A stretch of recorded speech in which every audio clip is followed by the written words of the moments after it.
Hello everyone, my name is Sadaf and I am physics teacher in a CBSE school. Today I am discussing here the topic gravitation. Gravitation is a very important and basic topic of mechanics. यहाँ ये topic लेने का मकसद मेरा ये है कि gravitational force और फोर्स ऑफ ग्रेविटी के बीच के कंफ्यूजन को दूर करना, क्योंकि बहुत सारे स्टूडेंट्स जो हैं वो इन दो टॉपिक्स के बीच में बहुत कंफ्यूज होते हैं और उनकी डेफिनेशन को लगभग एक ही समझते हैं।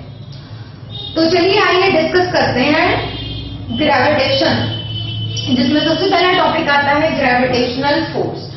ग्रेविटेशनल फोर्स की जो basic definition as we all know, it is always the force of attraction between any two objects present in nature, present in universe. Universe में जो भी चीजें हैं वो सारी एक दूसरे को एक फोर्स से अट्रैक्ट करती हैं और वो फोर्स ही ग्रेविटेशनल फोर्स कहलाता है। जैसे यहाँ इसी रूम से हम एग्जांपल ले सकते हैं कि number of objects are present here like this board, duster, chalk piece and all the things. ये सारी चीजें एक दूसरे को अट्रैक्ट कर रही हैं और वो जो फोर्स ऑफ अट्रैक्शन है यही कहलाता है ग्रेविटेशनल फोर्स। लेकिन यहाँ ये जो डेफिनेशन मैं आपको बता रही हूँ या ये जो डेफिनेशन बुक्स में लिखी होती है, इसको पढ़कर बच्चे क्लियर नहीं कर पाते हैं कि आखिर ये अट्रैक्टिव फोर्स क्यों है, कैसे है।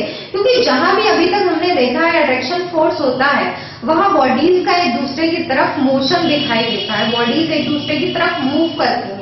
तो ये जो ग्रेविटेशनल फोर्सेस में सारी चीजें एक दूसरे की तरफ अट्रैक्ट हो रही हैं लेकिन मोशन नहीं कर रही हैं। यहाँ रूम से बाहर निकल कर देखें, बिल्डिंग्स, ट्रीज, व्हीकल्स, बहुत सारी चीजें सभी एक दूसरे पर, जितनी भी चीजें प्रेजेंट है सभी एक दूसरे पर फोर्स लगा रही हैं। तो इसका आंसर अभी हम आगे इसी टॉपिक में देखेंगे। तो फिलहाल जो ग्रेविटेशनल फोर्स है वो नेचर में जितनी भी चीजें हैं उनके बीच का अट्रैक्शन फोर्स होता है।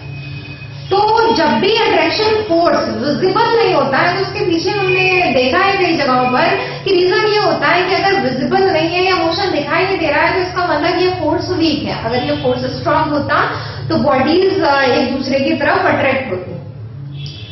तो ये फोर्स